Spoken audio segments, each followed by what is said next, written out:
I'm going to assume yes. Test.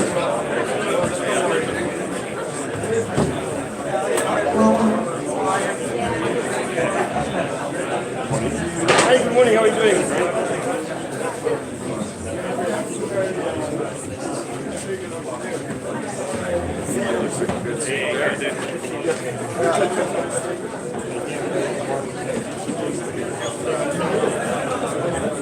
Hey, good morning. How are you?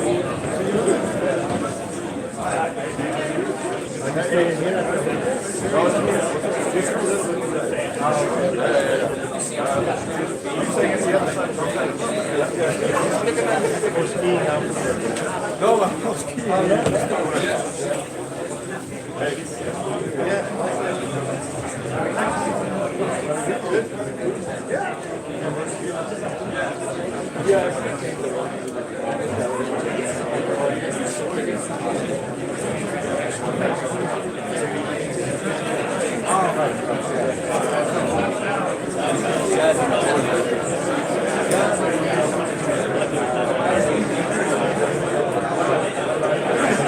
Okay, so I think we're ready to get going. Sorry, we're running a tiny bit late. Just getting everyone registered in here. So I just wanted to start by saying a very, very warm welcome to everyone. Also, people watching on the live stream. I have sitting next to me Kristina, the CEO of AddLife. We're going to have a fireside chat in a few moments, so you can start stoking the fire. We have to imagine one. Okay. But I'll start with just a quick description of how the weekend is going to plan out and what we've got planned, and then we're going to come back for the talk.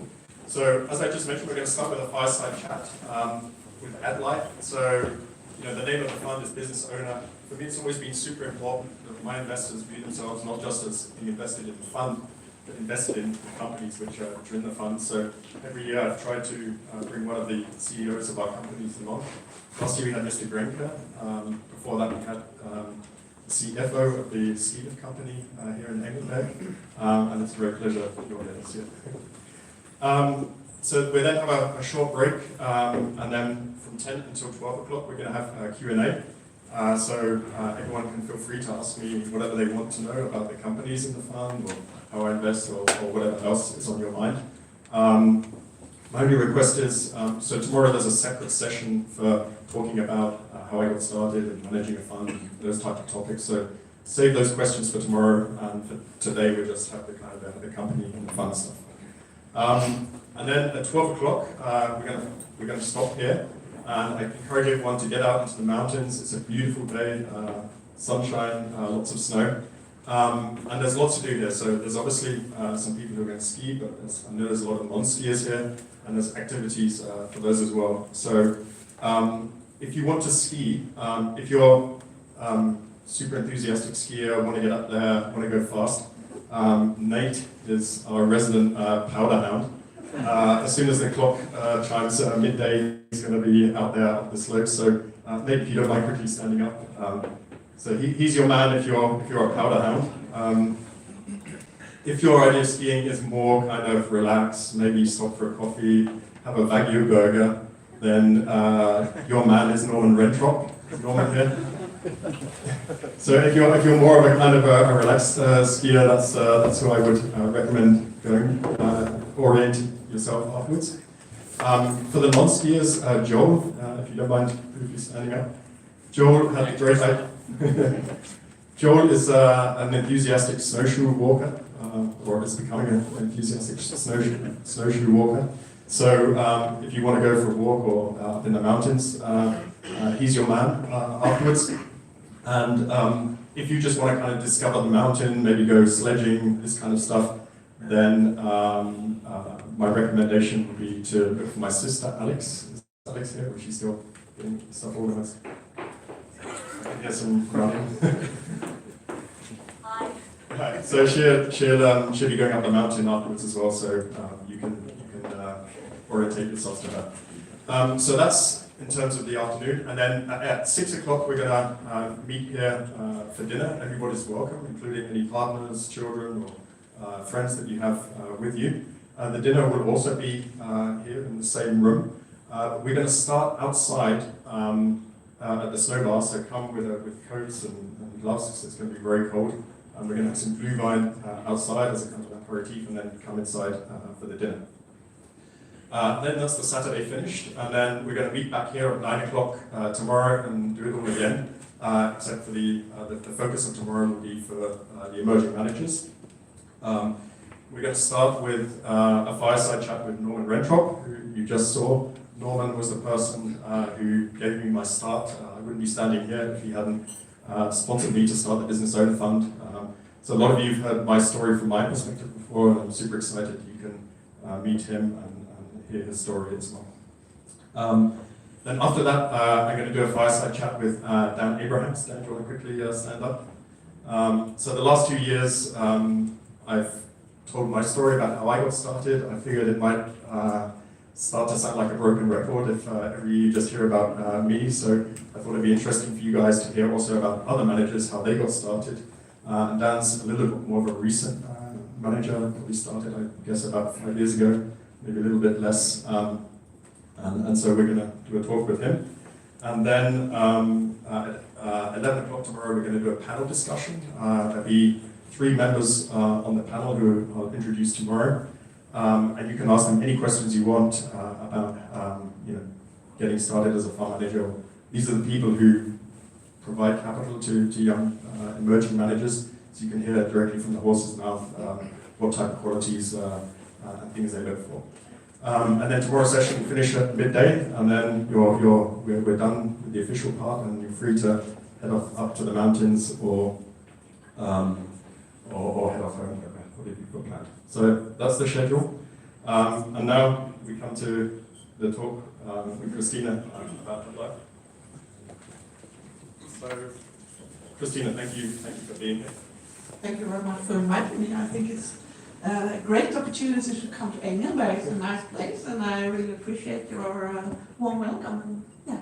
Well, it's great to have you here. So we're going to talk about AddLife in a few moments, but maybe to start with, you could tell us a little bit about your life prior to AddLife. So tell us a little bit about you. Okay, my life before AddLife. It was a long life before AddLife, actually. Yeah, I'm a quite normal person. I'm a finance, trained in finance. I was studying in the University of Lund. It's in the south of Sweden. It's one of the largest Swedish universities. After that, I started as an auditor with Arthur Andersen, which I guess some of you have heard about. They don't exist anymore, as we all know. It was a great school, I would say. It was fantastic because you learned to work hard. You learned to meet the deadlines, and you saw a lot of different businesses, and I liked that. But after 6 years, I decided to sort of pop out and do something else. So I started with a Swedish large brewery as a business controller. And then over the years, I've been working as a CFO for many different companies. 3 of them were mid-sized listed companies in Sweden. And then I ended up in AdTech, actually in 2010. And as some of you probably know, AddLife is a spin-off from AdTech. But if we talk about my life before, I'm a typical normal person. I have 2 kids. They are now grown up. I'm married. My husband, he really supports me a lot because I have always worked a lot. I think that's something that's needed to have a job like this. You have to work a lot, and you have to have a partner that helps you out in everything. Otherwise, your family life doesn't work out. And if family life doesn't work, I don't think you're good in your job as well. So, yeah, a very brief description. What else do you want to know? It's tough to summarize a lifetime in 5 minutes, but you did a great job. So the AddLife story really starts with AdTech. So you moved to AdTech in 2010. Maybe you can describe AdTech and then how AddLife came about out of AdTech. Yeah, I came to AdTech in 2010. Actually, I came from Ericsson. I was the finance director of Ericsson in Sweden. It's a completely different company compared to AdTech and AddLife today. The reason why I left Ericsson was actually because I wanted to be closer to the market. I wanted to be sitting more in the management team. I was reporting in Ericsson to the CFO of Ericsson, but actually not in the management team.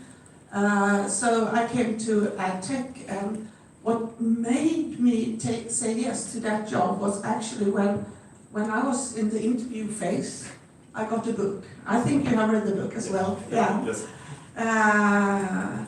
The name of the book is Thought and Soul. And that is about the corporate philosophy and the vision of AddTech. And that book that really hooked me, I would say, because I thought, well, when I find a company who has a book about their corporate culture, about their management style, how to really actually work within the company, I felt, wow, I'm coming home. And I think that what hooked me was really the way that we think about the people. It's really about making people want to grow, making people to take their own decisions, making people to take on responsibility, and offer a way of working in a larger company, even though that you are an entrepreneur.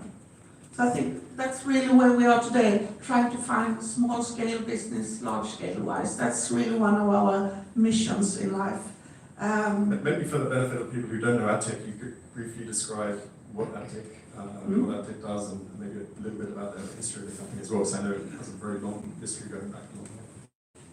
Yeah, AddTech is a tech trading company in the Nordic countries, listed in the stock exchange in Stockholm since 2001. And actually, AddTech is a spin-off from another company who started already in 1906. The name is Bergman & Beving, and I see that some of you you've heard about it. Bergman & Beving was started in 1906 from a German guy and a Swedish guy who then saw that industrialization was coming to start in the Scandinavian countries. So they started to sell German products into Sweden. And they made that very good. And they started building a company in 1906, and they were distributors, mainly distributors. They survived the First World War. They also survived the Second World War. And actually, already in 1941, they got the first distribution right of something that we still have today. It's a company named Radiometer. It's a world-leading company within blood gas analysis. And they are still our main supplier, and we work with them for 77 years. That's thoughts about how we think about working with our suppliers. Over time, Bergman & Beving grew a lot. They were listed in 1976. And before that, of course, there was a second generation of management. They realized that if they wanted to grow the business and be really profitable, they noted that the normal way of having sort of synergies in an organization, you all see that typical organization, they didn't get out what they wanted. And then they started to acquire smaller companies and saw that the profit increased a lot in these smaller companies. And they saw that when people got the responsibility and the freedom to develop, the company grew even faster and they were more profitable. So they sort of cut down the business and made smaller entities, and the profitabilities grew. So going the opposite route of Synergy, it was a big focus on decentralization, giving people in the units the responsibility and the authority to manage these businesses, how they thought best. Exactly. And that's really the driving force still. So Bergman & Beving grew a lot, and in 2001 they did a spin-off, and the industry part of Bergman & Beving became AddTech. And AddTech then grew a lot, and in 2016 we became a spin-off from AddTech. So AddTech was primarily focused on distributing industrial goods, but somehow they managed to acquire some medical businesses, I guess. Yeah, actually, the medical business came from Bergman & Beving, because Bergman & Beving, as I said, started with a Radiometer in 1941. It grew a lot. They added on more companies within life science, mainly diagnostics and laboratory companies. And that part was still in Bergman and Beving until 2005. And then Bergman and Beving sold that to AddTech.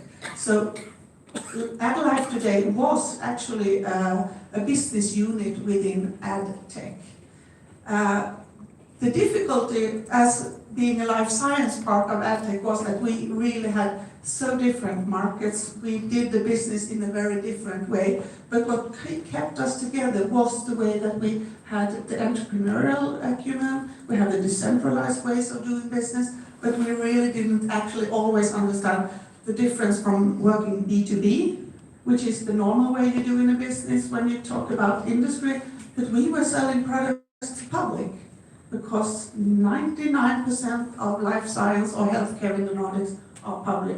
So it's very different ways of doing in the market, you could say. So you had a shared philosophy, a shared understanding of business, but completely different customers and markets. So the decision was made to do a spin-off.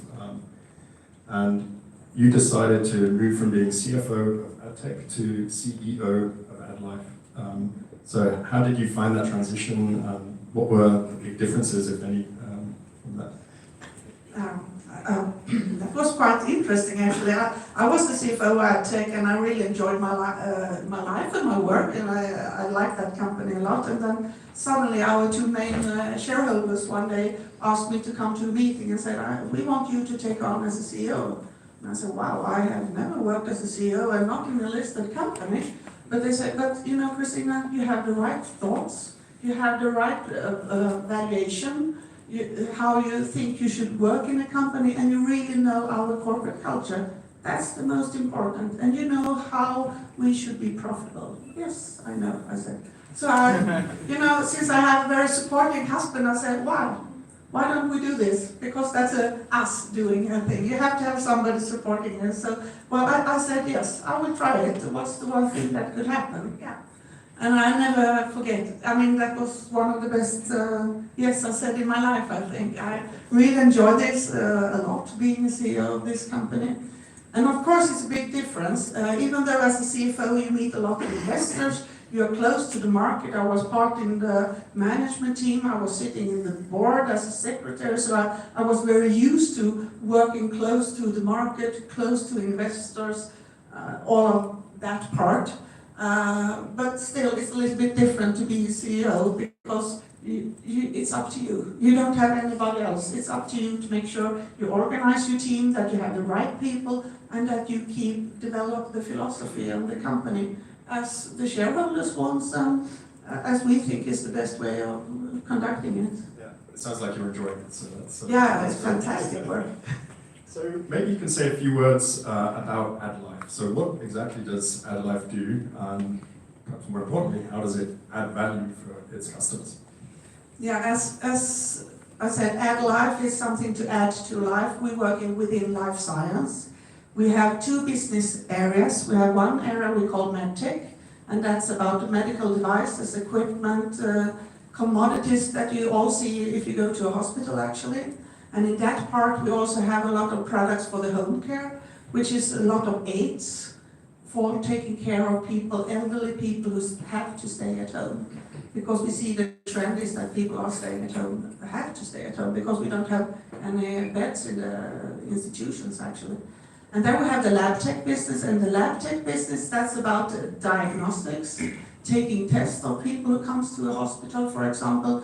What illnesses do you have? Blood gas, as I talked about, is one of those tests. And then we have instrumentation for different laboratory and reagents for researchers when they try to develop new medicine, for example, for cancer treatment. We sell a lot of products for them. So we have two legs within our organization.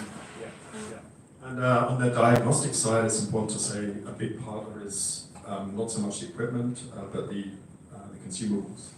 Yeah, I mean, on the diagnostic side, it's a fantastic business model. It's the typical razor blade model. I think all of you have read that probably at school. We sell instrumentation, yes, but they are very cheap. But we have all the money actually on the reagents, which is the consumables, and a lot of support. And that is actually the added value. We do a lot of support And that's all support about instrumentation. That is a lot of support when you have to help the customer to choose. Because there's a lot of new technology coming into the market, and there's a lot of new treatments. So many of our employees actually work with support customers, help them to choose the right products for whatever they are doing, either in diagnostics, but mostly in the research side. Because researcher, he or she knows what they would like to develop, but they don't actually always know what can I have as instrumentation or reagents or enzymes or whatever to do this testing to find my result. Yeah. So the fear with any distribution business is that it all goes away to Amazon or to the internet. That's not something that keeps you awake at night. No, but probably, I mean, some commodities will probably later on somewhere be sold through Amazon or whatever, but still, it's public procurement. All of this is public procurement, mainly in the Nordics, and as some of you probably heard, we also acquired a company in Austria, and in all those countries, all of this is public procurement. And when the public procures, they don't use the Amazon, because this is a tender business. And the perfect thing with a tender business is that you get a contract, and as you start in diagnostics, it's a 4-year contract. And then you know what you will have as profit over these 4 years. In other parts, it's 2 to 3 years. So that's the beauty. If you're into the system, accepted as a supplier, you have very good possibilities to continue. But I think the hurdle is to be accepted and to go into this tender business with the public. And I think you also add value for the suppliers as well. Maybe you can describe your supplier relationships. I think you almost consider them to be customers as well. Yeah, of course, and as I started up with Ready-Reader, most of our top suppliers, the 20 largest suppliers, we've been working with at least 20-25 years, which means that it's a partnership, it's not just a supplier. So we work very close with them. We work with them when we call about their technology development, so that we can help them and inform them what the market needs are, because we are the one who knows the market best. So we, of course, do all the marketing in the countries where we have exclusivity to sell their products. They are in a way a customer, because we have to work very hard. We have to show them that we are the best distributor for them in the market. There are other distributors, but of course we want them to choose us and to maintain with us, so we have to do a very good result. But if we do a too good result, they probably would like to see if they can conduct the business themselves. So you have to be very good, not too good, then you could lose it, and if you're bad, you will still lose it. So you have to really know on what level you have to work with, and that's about trust and really close relationships. So many of these we really meet a lot, talk with a lot, so they are in a way our customers as well. Yeah. And has it helped to attract new suppliers by being spun out of AdTech? Yes, a lot. Actually, one of the reasons for the spin-off was, as we started, the difference between our markets and the business we conduct, but one of the rationales was actually to attract more suppliers. And we have been seen now in the Nordics as one of the larger distribution companies, so we get a lot of questions all the time, and they see us and understand what we do. So it has helped us to grasp a lot of suppliers, actually. Yeah, no, that's great. So today, I think there's around 30 businesses in AddLife, independent companies, distribution companies, which is an awful lot. How on earth does a single person manage or control so many businesses? Well, I'm not alone. It's a team. Everything is a teamwork. I'm just one out of many other people. Yes, we have 30 subsidiaries, but we have 2 business areas, as I said, and I have a manager in each of these business areas. So they have some 15 companies each, which I think is quite easy to take care of 15 companies. And then we have regulatory board meetings and all these.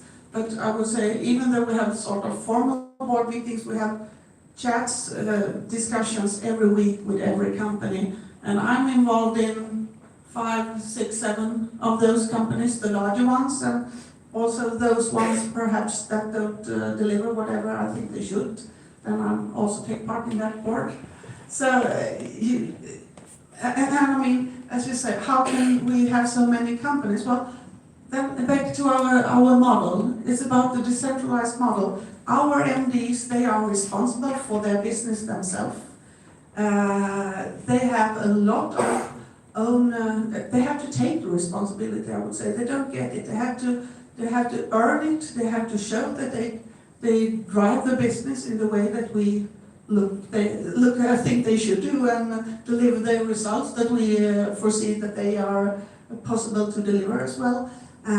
So if they do that, they get a lot of freedom. If they don't get that much freedom. That's so the freedom, I guess, is easy to understand. That means go off and do your thing. But the responsibility implies sort of controls and metrics that you would follow. So maybe you can talk about how the metrics you use to control and follow these businesses. We have actually just 2 financial goals. Sounds perhaps a little too little, but they are, I would say, very efficient. One of the goals is profit growth. We don't talk about top-line growth. It's fine to have top-line growth, you need it, but actually I think it's more interesting to have a profit that grows. So that's one of our goals. The other goal is something we call profit through working cap.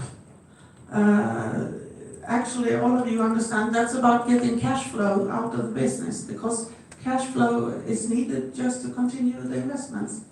And that is the goal that we work with everywhere in all the parts of these companies.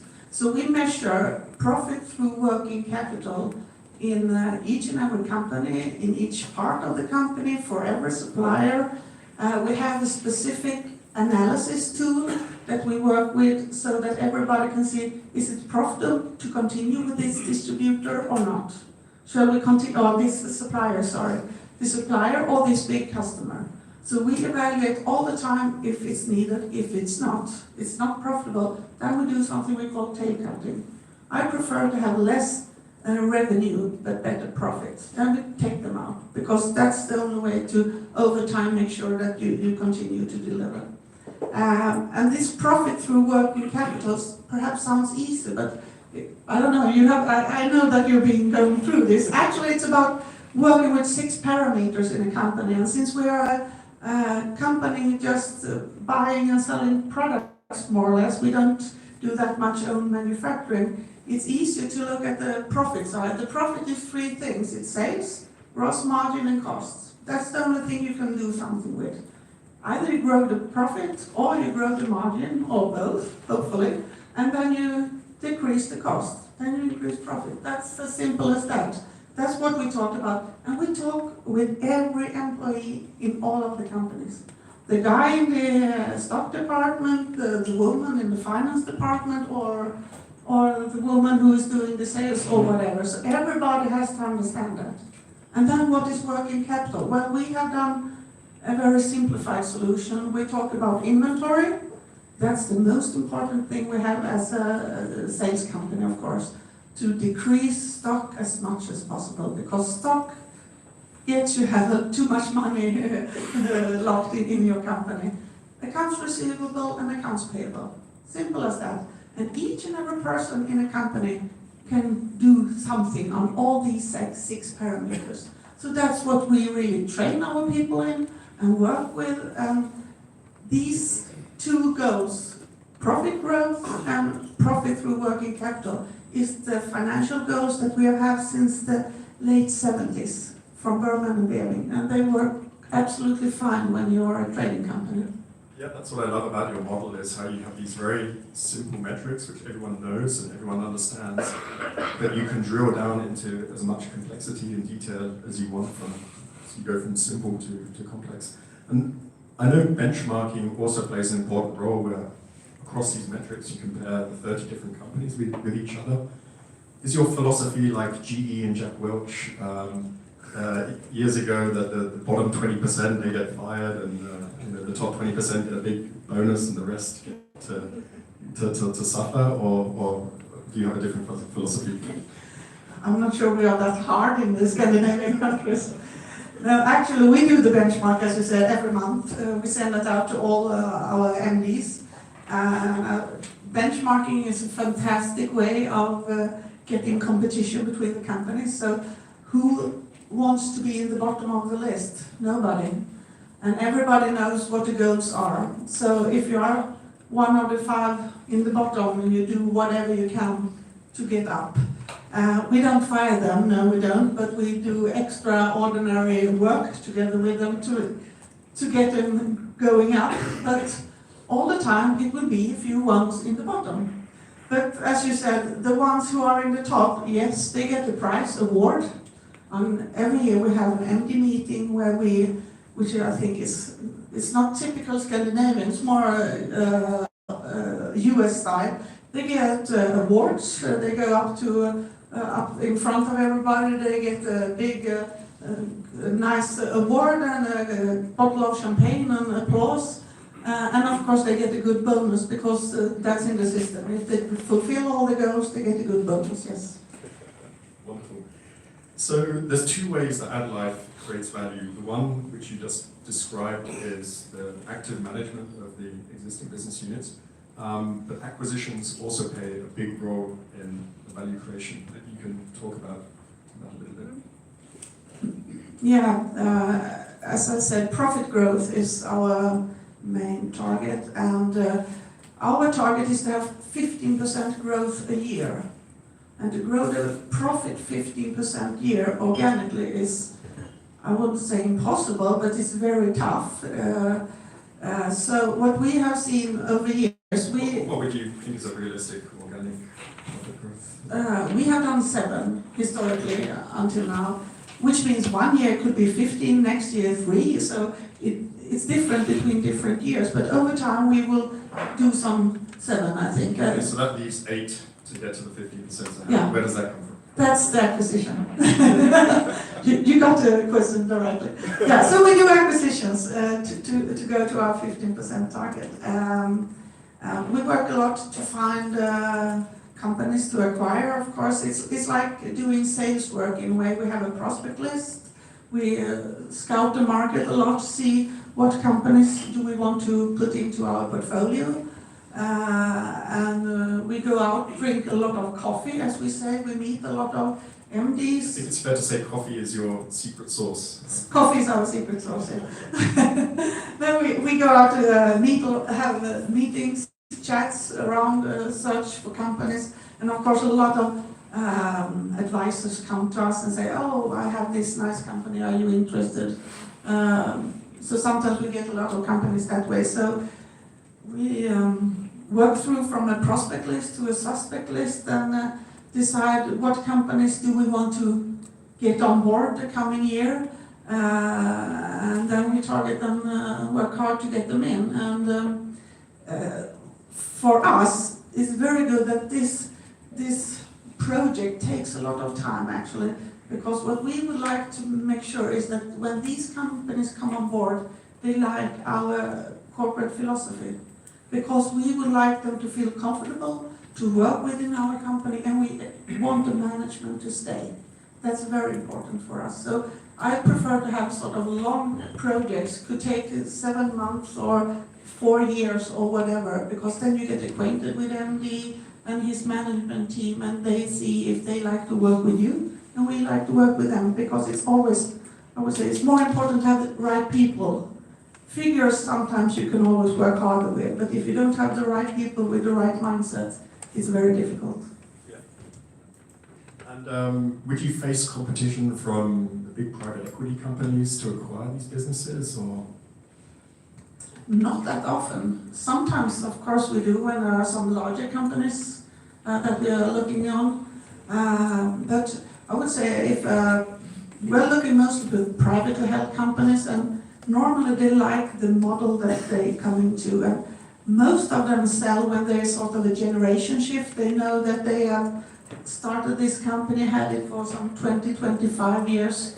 The children are not interested. They want to continue 5, 6 more years. So then they come to us, and they know then that their employees can stay. Their baby comes to sort of a good group, and business continues. So I think that's one of the strongest sort of selling arguments that we have. And normally we don't pay most. I would say PE always can offer higher prices than we can, but I mean, it's the way to come into our group that sort of fascinates them and wants them to stay with us. Yeah. So what would be a typical multiple that you would pay for a small sort of distributor? Normally around 6.5. Larger distributor, of course, more. We just did an acquisition in Austria, a larger deal, a company with 65 million euros in turnover, and we paid around 9 for them. Yeah. And as you introduce the companies to your methods and your operating system and the metrics we talked about a little bit earlier, would you typically find an improvement in the profitability of these companies in the years subsequent to the takeover? Yeah, and that's actually the idea. Most of them, when we come to a new company, the MDs are most proud of their large stock. Fantastic. It's quick delivery, they say. And I know the customer wants the products tomorrow or today, so they are proud of the big stock. So that's really the first thing that we start to work with, how to make sure that you decrease your working capital. And that does not take 2, 3, 4 months. That takes perhaps a few years. So over time, that's the most important that we can work with together with these smaller companies. Yeah. So historically, your acquisitions have all been in the Nordic area, so Sweden, Norway, Finland, and Denmark. And just before Christmas, though, there was some very exciting news that you acquired the Austrian Biomedica, which will take you outside the Nordic for the first time. So maybe you can describe Biomedica for us, and also talk a little bit about what the challenges might be from going outside your kind of home territory.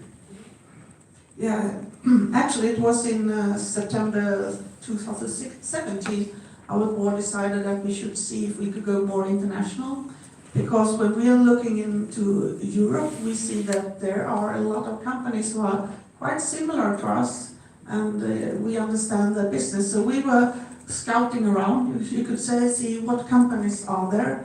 And the first one we got on our list was actually Biomedica. When was this? September 2017, 1.5 years ago. Right. Yeah. Then we had an opportunity to meet them early in the spring, and then, yeah, talking. In the summer, it's drinking coffee, or perhaps a beer as well, as you do in Austria. But it was so fascinating when we started to get acquainted with Biomedica, because they are actually AddLife in miniature. They have 2 business areas, lab tech and med tech, doing more or less the same as we do. We have a lot of common suppliers. So the suppliers that we sell in the Nordic countries are the same suppliers that they sell in Austria and the 12 other countries in the old Eastern Europe, you could say. So they are in Central Eastern Europe, Switzerland, Austria, Czech, Poland, Romania, Hungary, Slovakia, countries like that. And the interesting with that business is the same product, so we really understand what we do. We understand each other's ways of doing business. And in those countries, it's also publicly financed healthcare. So they also do tender business. So in that sense, we feel very comfortable because we know the business, we understand it, even though the political systems in some of those countries are not the same as in the Nordic, I could say. And that is something that we will have to learn. How do you do business in some of these countries in a good manner? Because the code of conduct which we have is extremely important for us. So we have to make sure that we continue to have this flag up high and do the right way of business. The challenges, of course, is always to go out to new markets. But I think we have had a very good start. We had actually this week 3 days in together with the Biomedica management team and also with the MDs in their 6 largest companies, discussing how we can do in the future. And it's fascinating to see when you get people from the Scandinavian countries together with these people from Austria, we see, well, we have the same possibilities, the same problems, the same opportunities. So it was really a great workshop. So I hope it will be a good combination. But of course, nothing is easy, so it will take some time. But I think they have a good team, good management, and it's a long-term sustainable company. So I hope we'll have a good journey together. And I'm glad the management team there, they will stay, and they are now quite big shareholders of AddLife because they got paid a part of the purchase price in AddLife shares. That's great to see with the skin in the game. Now, obviously, Biomedica has a lot of supplier relationships in their geographies. You have some very long-term relationships in your geographies. Is there an opportunity to kind of cross-fertilize the two businesses? Of course. That was the idea. We don't talk about cost synergies that much, but we talk about sales synergies. So, of course, we will try to put suppliers together so we could be even better on negotiating prices with suppliers, and of course to get the same suppliers in more geographies, because that's what it's all about. But also, if you look at AddLife today in MedTech, we have some 30% of our sales is actually our own products. So one of the first things we can do is actually to take our own products from Scandinavia down to these new countries and start selling. That's a good advantage. And I think you also mentioned you had some targets in these geographies where before you had Biomedica, they were too small for you to purchase, but could be ideally suited to Biomedica. Yeah, and of course over time there could be nice add-ons to this business. Yeah, so the AdTech and the AddLife story will continue hopefully in these regions as well. So there's a joke about London buses that you wait for ages for one to come and then four come along at once. And something similar happened at AddLife last year where we were waiting and waiting for acquisitions, and then Biomedica came just before the end of the year. And then before Christmas you managed to squeeze in even another one, so maybe you can tell us a little bit about that. It was a tough December, I can tell you. Yeah, just the 21st of December we announced that we also did an acquisition of part of a company, you could say, called Wellspect. Wellspect is owned by Dentsply Sirona, which is a dental company, and they actually own also a company called Wellspect Healthcare. And within Wellspect, they have some parts that are very good in surgery and respiration. And actually, they came to us asking, would you like to take over this business? And we said, well, we are just in the middle of another acquisition, but we would like you to take it over before Christmas. Yeah, so we started that discussion in the autumn as well, and realized that it was a very good match. So what we get, or what we acquired, is actually own products. So the manufacturing or the distribution piece? We own the products, and the manufacturing is mainly done by a company called Nolato in Hungary. Nolato is also a Swedish listed company. But we have the product rights. So in a way, we took over all customer agreement and the agreements with the sub-suppliers, 4 people, and a revenue of 70 million euros. That's what we got. And now we integrate that into our business during this quarter. So we were looking forward to see how we also can sell all these products through our channels that we have today. But we didn't actually have own companies in all countries, so we got to buy a company in Australia as well. So because Australia was a big business for Wellspect Healthcare, so we bought their company in Australia. So we distribute the rest of the Wellspect portfolio in Australia for Wellspect as well. So it's quite a complicated transaction, but I think their product portfolio is really a good match on what we have as distribution products. So it has been a lot of interest from both larger medtech companies and other companies. We see now the possibility that what we can offer into in the market.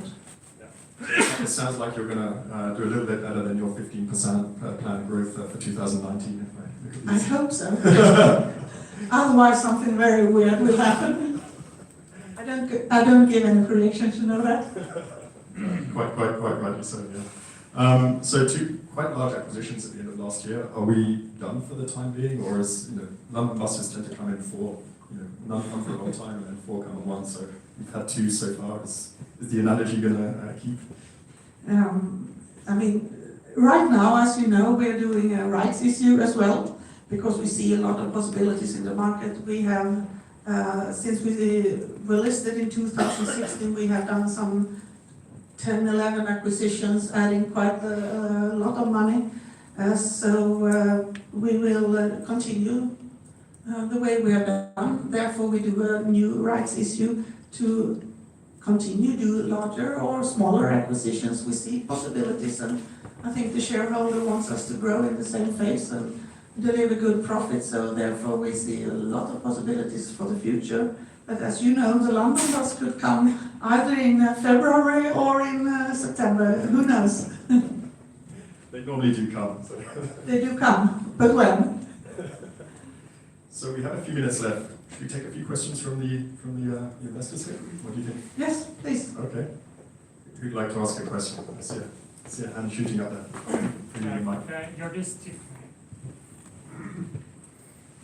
I'd like to ask you about the distributors or the suppliers. Is there a trend that suppliers sometimes decide to go directly and establish their own sales organization, or is that not a problem? Yes, they do. And actually, that's what we have seen the last year. Those of you who follow healthcare have seen there have been a lot of acquisitions in the US. A lot of companies has come together, and therefore some of them in that way have found that it was good for them to start up themselves. But that has happened all the time. So that as a distributor, you are used to that. Therefore, you always have to be out scouting for new suppliers. Make sure that you get new products into your portfolio all the time. And the trick is to get more in than you lose, actually. And some year you can lose a lot, and next year nothing. So that's the tradition. But we also see that, especially in the Scandinavian countries, I think a lot of suppliers underestimate the effort to go into these. We are 4 countries with 4 different languages, 4 different ways of doing tender business. The geography is quite tricky, north of Norway to south of Denmark. So some of them try to set up, and after a few years they actually come back. Anybody else?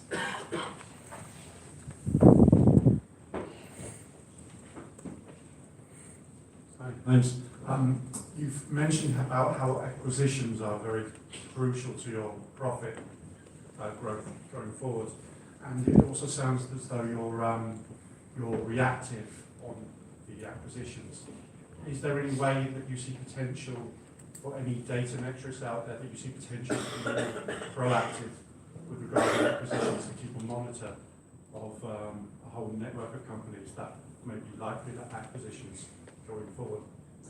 I think perhaps I explained badly now. I don't think we are reactive. I think we're very proactive because we are scouting ourselves. We do the list ourselves. We go out and meet a lot of MDs and see what we can find in the market. So very often it can take many years until these companies say, yes, now it's a timing for us to sell. So I would say we are very proactive. But of course we get a lot of questions also all the time to us if we are interested in different companies, but we just don't react on somebody else. We find what niches and what areas we would like to find companies in, and then you can always use, as you said, a lot of computing to find ways of getting in there. I think that's the secret of the coffee, right? So you find the companies you're interested in, you drink coffee with them for many years, and then in an ideal scenario, I'm sure it doesn't always work this way, but in an ideal scenario, when they're ready to sell, you're the people that get the call, and it's a non-competitive situation. Exactly, and that's exactly what happened with Biomedica. They haven't met anybody else. They haven't went out to the market. They didn't have any. Exactly.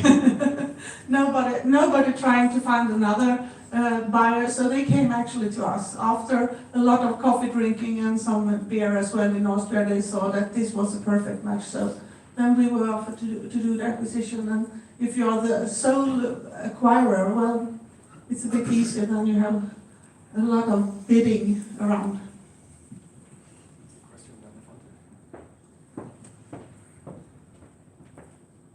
Hi. I wonder how often does the management of acquired companies stay on with you, say 2-3 years into an acquisition? I would say 95% of all the times. A few of them we already know from when we started discussion that they would like say that we would like to sell, but I would like to stay just 6 months. Then we know that. But normally they stay at least 2, 3, 4, 10 years, something like that. So, and that's the plan. And that's why it's so important for us to have a lot of time discussing with the management and, as Rob said, drink coffee with them and to explain our philosophy. If I can ask another quick one. I know it's very early days, you just acquired Westpac. Do you think your suppliers kind of start worrying that you will compete with them and go into manufacturing products yourselves over time? But it's a very good question, actually. I mean, if we are going to have our own product and manufacture them, it has to make sure that that is in niches where we don't distribute. So we can never compete internally with the same product from our own manufacturing with distribution. It has to be different niches or products that really can go together in the market, but never compete with the distribution products. That will kill ourselves in the end. Andrea, I think you have a question.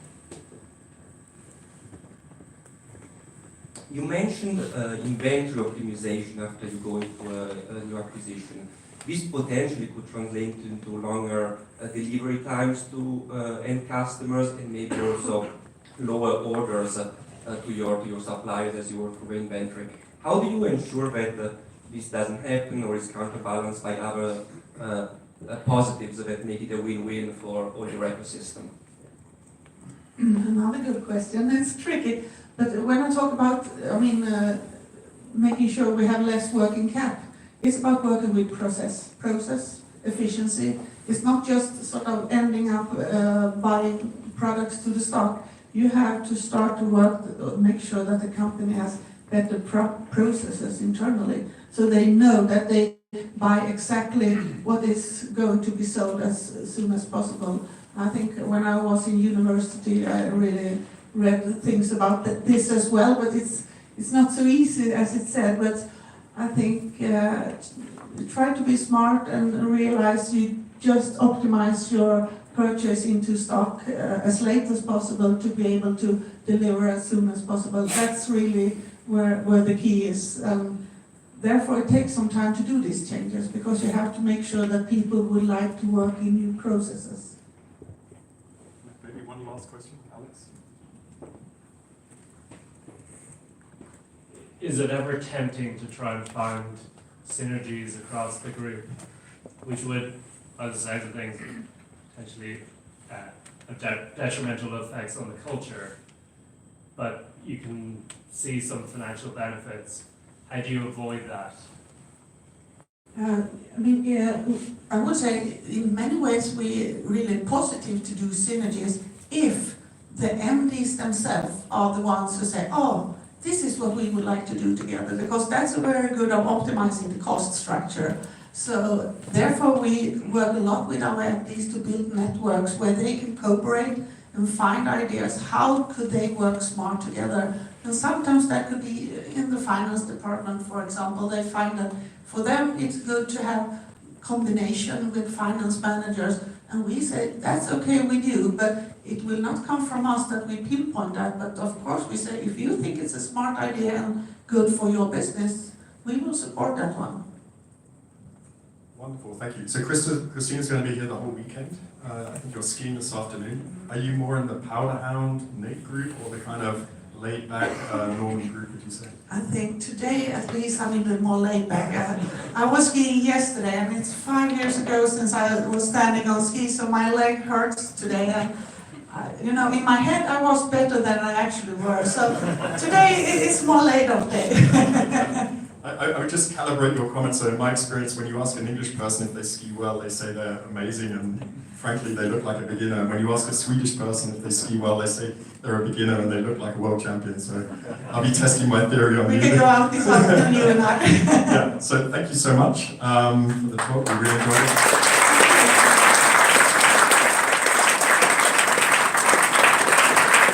So we'll do a 15-minute break now for refreshments and stuff, and then come back here for the investor Q&A.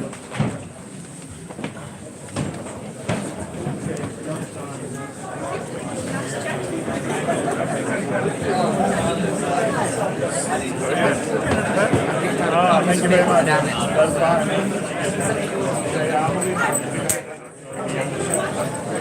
I really like this company. Yeah.